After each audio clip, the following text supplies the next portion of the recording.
First bill on the calendar for the day is House File 349. The clerk will report the bill. House File number 349, number 1 on the calendar for the day, an act relating to health, the first engrossment. I recognize the member from Dakota, Representative Halverson, to your bill. Thank you, Madam Chair and members. House File 349 adds e-cigarettes to Minnesota's clean indoor air protections. I want to start off by thanking the members on both sides of the aisle who have signed on to this bill and indicated their support for this bill. It always feels good to work in a bipartisan way, but particularly when we're talking about our kids' health. In 2007, when Freedom to Breathe passed this legislature, e-cigarettes really weren't part of the equation. We didn't really know what they were, but now we know. We know to a startling degree about e-cigarette use in Minnesota. In fact, 1 in 5 Minnesota high school students are users of e-cigarettes. And these are kids who were not users of other tobacco products before. This is a new nicotine delivery system for our kids. That's the reality. And it's having an impact on youth smoking rates and smoking rates in the state of Minnesota. We're losing ground for the first time in over 17 years of great work by Minnesotans in helping to keep smoking rates low in the state of Minnesota. Now youth tobacco use is on the rise, and e-cigarettes are a direct cause. E-cigarettes are not a safe alternative to smoking. E-cigarette vapors contain dangerous chemicals like formaldehyde, heavy metals, and other cancer-causing agents. E-cigarettes contain nicotine. Nicotine is a harmful chemical. It causes hardening of the arteries. It causes brain development issues in young people, and it creates pathways for addiction in the brain. It has an immense impact on the brain.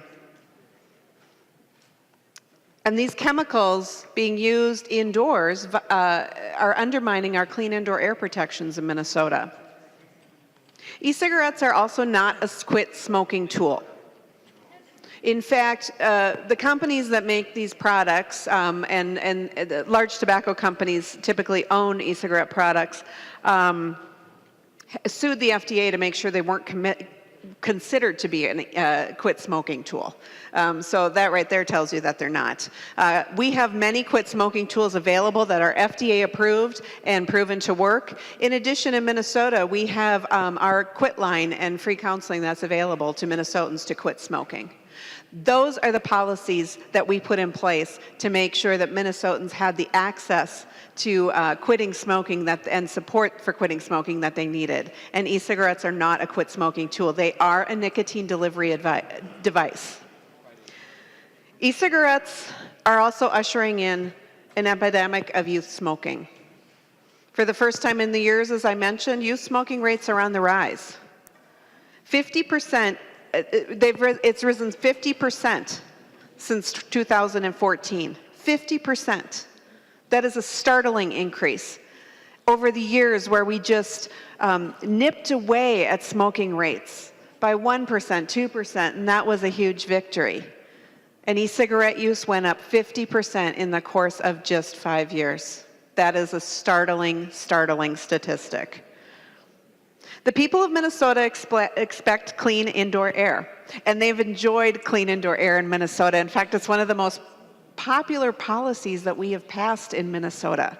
Congratulations, Minnesota legislature. In December, a Blue Cross and Blue Shield of Minnesota poll found that over 80% of Minnesotans support adding e-cigarettes to our clean indoor air laws.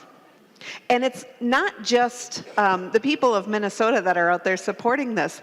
Over 50 communities have taken on this issue on their own and added clean indoor air to their clean indoor air restrictions, have added e-cigarettes to their clean indoor air policies. And so communities around the state more and more are being covered by this policy.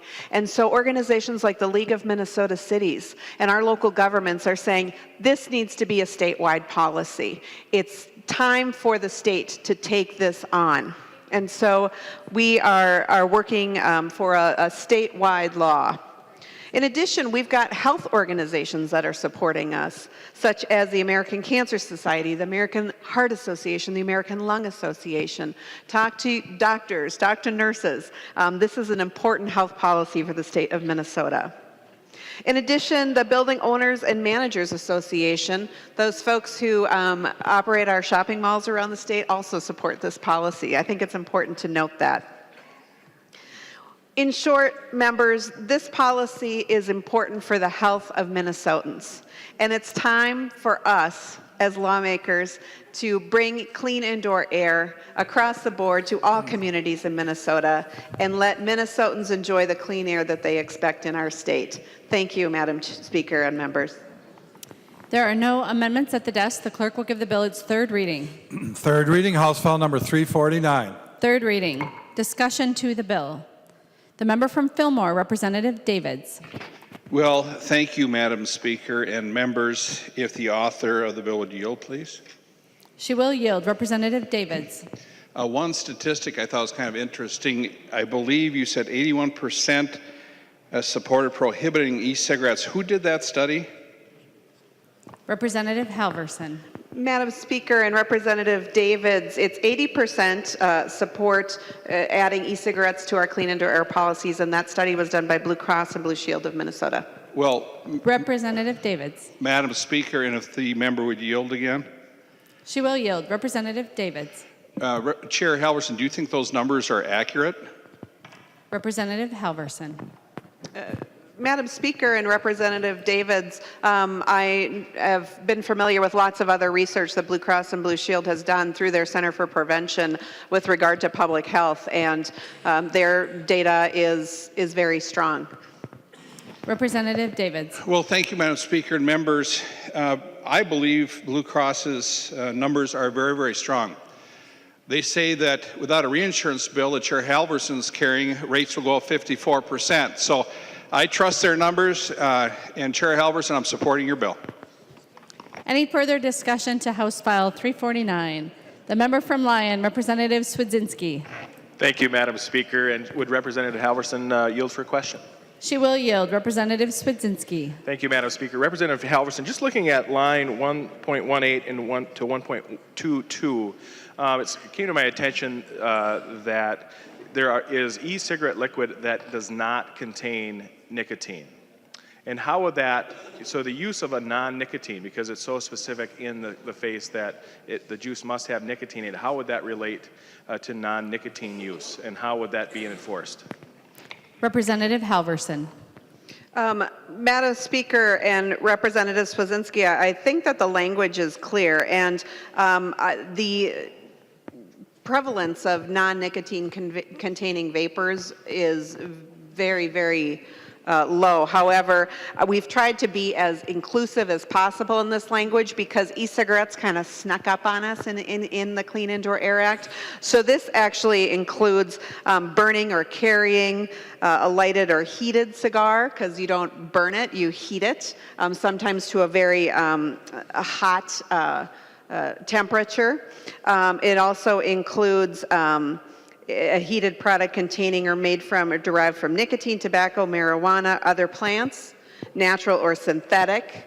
So if it is a synthetic, non-nicotine containing product, that would be included, because again, the vapors are not harmless.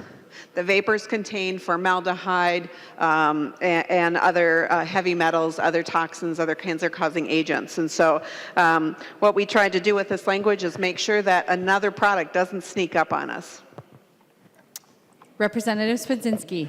Thank you, Madam Speaker. And would the author continue to yield? She will yield. Representative Swedzinski. Thank you, Madam Speaker. Just also looking at line 2.1 on the back side of that sheet, it talks about carrying or using an activated.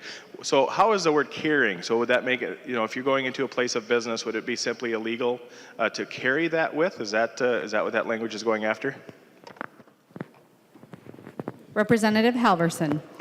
Madam Speaker and Representative Swedzinski, no. The language is going after carrying something that is currently heated and being used. So you don't want somebody carrying a heated or lighted product in. Whether or not you're inhaling it or not is not the issue. You can't light it or heat it either indoors. Any further discussion to the bill? The member from Stearns, Representative Tice. Thank you, Madam Chair. I just want to make a comment that Representative Halverson said that it isn't used to get off cigarettes, and I would disagree. I spent a lot of time in a business in my district. I've talked to Benny at E-cig Lounge many times. I've been to his place many times. Benny lives by trying to get folks off cigarettes and using one of the vaping devices, because you can choose how much nicotine you want to put in. I have talked to folks who have used the devices, and what they say over and over again is that the difference they've had in their life, they can breathe again, is absolutely phenomenal. They are so grateful for the opportunity to be able to do this and get off cigarettes. Yes, it is a cessation device, just like you would have Nicorette gum or something like that. I have a hard time saying, no, we can't do this, because I believe that a lot of people do believe, and they've seen results in which this does help them get off cigarettes. I understand the child component. I understand the issue with flavors. But I have done I've taken a lot of time to ask folks who are vaping, especially guys who are probably more the motorcycle gang type, and I'll say, what are you vaping? And they're like, cotton candy, grape. And you know why? Because they can taste things again. Their taste buds have changed as well. And now all of a sudden they're kind of rediscovering a whole new taste sensation. This is Benny's life's work. He is so adamant about getting people off cigarettes, off the tobacco. Yes, nicotine is addictive, but man, you can adjust that so you're not using what you had been before, and get off. So I really appreciate the thoughts behind it, the spirit behind it, but today I will be voting no. The member from Wright, Representative McDonald. Thank you, Madam Chair. Just a question for the author, if she would yield. She will yield. Representative McDonald. Just a question, Representative Halverson, on Section 3, line 1.20.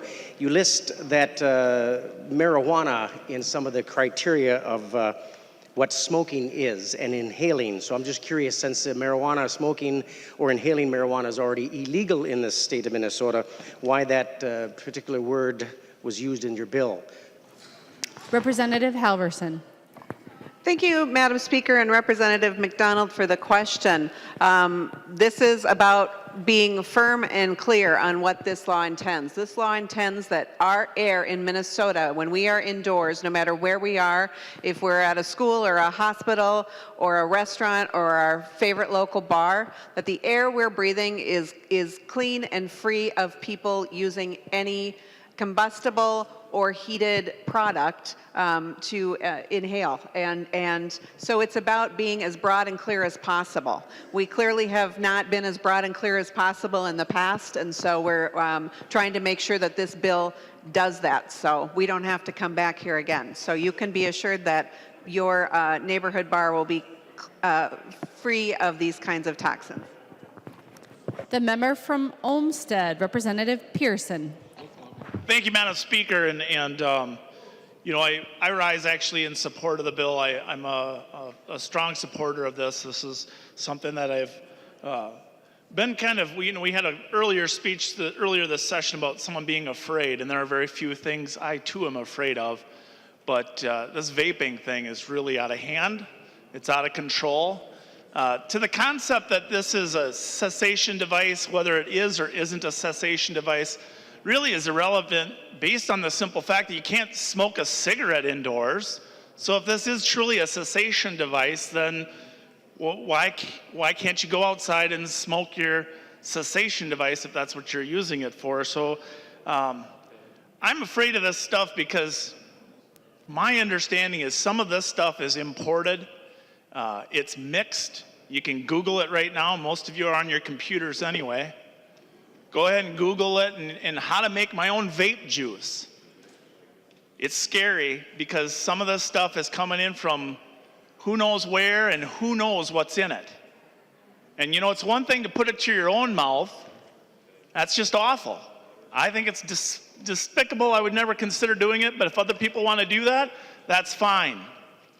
But when that vapor is emitted, and you're forcing me to breathe that indoors, I just can't stand for it.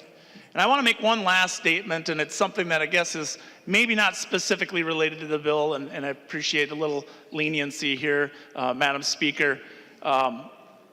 Earlier this year, I was visited by the Tobacco 21 folks, and they had a handout, and I hope you all have seen this handout. I almost printed them out and had them handed out today, but I hope you can get the visual from my description. This is basically a backpack full of school supplies. And it was everything from highlighters to the little whiteout strips to all kinds of different things, that zip drives, things that we would normally think of being in a kid's backpack. And right next to the highlighter, they had the tobacco product that looked just like it. Right next to the whiteout, they had the tobacco product that looked just like it. Right next to the zip drive, they had one of these e-cigarette mechanisms, and they looked exactly the same. My daughter visited my office, and she saw that sheet of paper, and I described to her what it was. She's 15, okay? She's wise to the world. She's a pretty quick kid. She actually didn't notice the school supplies.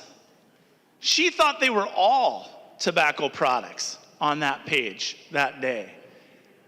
There are very few things that scare me in this world and in my life, but this stuff scares the pants off of me. And I support this bill. I think it's just equal treatment with other tobacco products at this point. And with whatever's coming out of that vapor, I don't trust it when I'm walking through a mall, a movie theater. We, of course, already banned this stuff in the schools, but it seems to be a real kick for the kids to try to actually do this stuff in the schools. And we need to, get some more teeth on this and make sure that we're keeping this out of the hands of the kids, and certainly out of my lungs when I go and try to enjoy my public spaces and public air. So thank you for authoring the bill, and thank you for the latitude, Madam Speaker. The member from Hennepin, Representative Kotyza-Witthuhn. Thank you, Madam Speaker and members. I rise today in support of this bill. Minnesotans have come to expect clean indoor air when we go in public indoor places like restaurants, bars. Eden Prairie, actually, my city, passed its policy to add e-cigarettes to their clean indoor air law in 2014. So the time is now, I think, to pass this statewide. I actually, I'm concerned as an aunt. I have 5 nieces and nephews. The 6th is on the way. I'm a mom of 3 young children. And I texted my niece who's in middle school earlier today specifically about this. And I said, I'm reading about the rampant use of e-cigarettes. I said, no one is trying to get you to do that, right? And she goes, I think they're gross. She said, but I know a lot of people at school who are using them. And that I was reassured that she's not trying them, but I think that we need to do everything that we can do to stem the use of tobacco by our youth and to make sure that our clean indoor air remains that way. Thank you. I support this bill. The member from Dakota, Representative Garofalo. Thank you, Madam Speaker. Would the author yield for a question? She will yield. Representative Garofalo. Thank you, Madam Speaker and Representative Halverson. My wife buys these like essential oil things. Is this going to be prohibited under your bill? Representative Halverson. Madam Speaker, Representative Garofalo, no. Representative Garofalo. Madam Speaker, Representative Halverson, that's a shame because she spends a ton of money on those things and I hate them. So I was kind of hoping the answer would be yes. But, Madam Speaker and members, I was hoping not to speak on this bill, but there doesn't seem to be anyone kind of chiming up on this. Some people still actually believe in letting people make their own personal choices and having personal freedoms without having the nanny state tell them what to do. This is the argument that this is about keeping it out of the hands of kids or schools and when they're in school is a fallacy. It's already illegal under government and current regulations. You can't do it in a public location. This is not about healthier air. This is about the same thing it was the first time this issue came through here with the so-called Freedom to Breathe Act, the smoking ban. It's about government telling people what to do. And I'll never forget, we had an amendment on this floor that let people set up things called smoke shacks. right? So in a bar where only people were 21 years of age or older would be, and the employees weren't going, so you're not freezing your tail off outside, you could smoke a cigarette in that adjacent facility. And the people who were opposed to that bill still voted against it because it had nothing to do about clean air, it had nothing to do about workplace safety or keeping it from kids. It's about government telling people what to do. And so I'm going to lose this vote, but I'm hoping there's a couple people in this chamber that see things the way I do and will vote no on this bill. Thank you, Madam Speaker. The member from Olmsted, Representative Quam. Thank you, Madam Speaker. And members, this is not that straightforward. There's some complexity to it. I would feel a little easier if we actually knew what was in the vapor, because frankly, there's not a lot of quality control. There's not a lot of actually control over what is put in it. You've got people that will mix stuff up. I'm not sure where all the ingredients come from. So you can't be sure if, secondhand or whatever impact it might be on someone else. And frankly, if I walk by it, I can smell the grape or whatever flavor it is. I don't know what else there might be. Now, for fairness, I had issues with the original legislation and frankly what Representative Garofalo was talking about. But it is the law. So when I look at this, are we basically being consistent with what is the intent of what was passed in that law or not? Have we found people that do a loophole to, bypass the law? And when I look at it, that's part of the thought process. But really what pushed me over was this is uncontrolled. We don't know what is there. And so, frankly, until we can be assured what's there and what's not, because in Colorado, in their shops that they sell vapors to go, vapor devices right along with the recreational product. And, so we don't know, legal or not, what's there. And so I will reluctantly be voting green. The member from Goodhue, Representative Haley. Thank you, Madam Chair. Thank you, Madam Speaker. I acknowledge the viewpoint of my colleagues about government interference, and I respect that viewpoint, but I share a different one. When I came to this body 3 years ago, one of my commitments to the people of my district was to work on lowering healthcare costs. I'm privileged to serve on HHS Finance and also on the Commerce Committee. Under the leadership of Chairs Liebing and Chairs Halverson, we spent a lot of time discussing various proposals. Most of these deal with reforms and changes to the health insurance industry. We all know that the rising costs of health care will bankrupt this state if we don't make dramatic changes. If we don't make dramatic changes, we will continue to just eat up the majority of our resources, and we will take away from other priorities like education and transportation. One of the things that we've done that we can say has lowered costs is the reinsurance bill. Continuing that is a debate for another day. But frankly, with the other things, we are just nibbling around the edges, because we know what we really need to be talking about is changing the health of the underlying population. We need to address the habits, and we need to address the things to reduce the incidences of chronic disease. And one of the things that is well documented is the impact of smoking and the effects that has on somebody's long-term health and the costs of the chronic health conditions that result from that. It's for these reasons that I am in support of this bill, in an effort to send the message to our youth that these habits will impact your long-term health, in an effort to stem what my high school principal called the tsunami of addiction coming to the next generation. Thank you.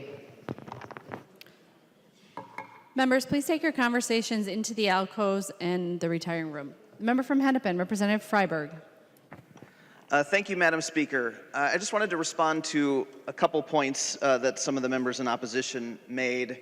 It was stated that these are cessation products, and I have heard that from individual people that it has helped them. But however, that's different. A cessation product is actually a term defined in federal law. It's gone through an FDA process. So when you talk about lozenges, patches, nicotine gum, those are all approved by the FDA to be used as a cessation product. E-cigarettes are not. As Representative Quam said, there's not a lot of quality control in them. We don't know what's in them. And I think the argument about personal freedom is kind of misplaced too. When I go out in a public place, I don't want to breathe products that don't have a lot of quality control, that we don't know what's in them. These products emit an aerosol. The word vapor gets used a lot, but scientifically speaking, what they actually emit is an aerosol, and we don't know what's in them. They're not regulated as well. So I will be certainly voting green. Thank you, Representative Halverson, for carrying this bill. It's kind of amazing to me how far we've come on this issue just to hear such strong support from both sides of the aisle on this issue. I think the state has moved a long way.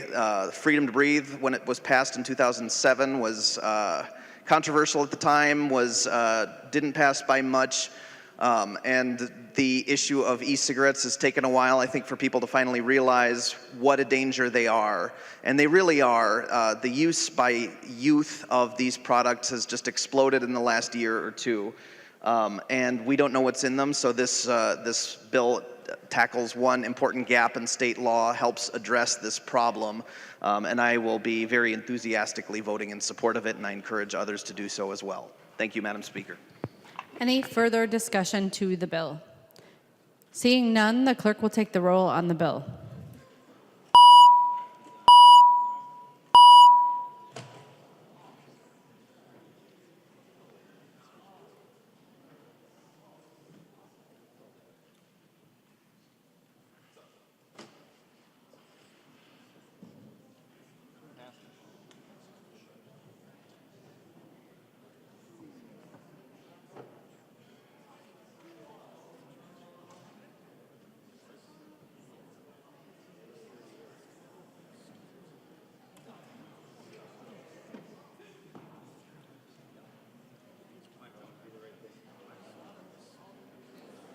Members, please vote.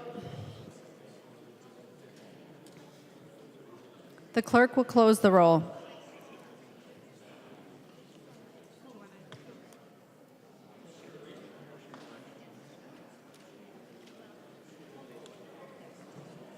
There being 100 ayes and 25 nays, the bill is passed and its title agreed to.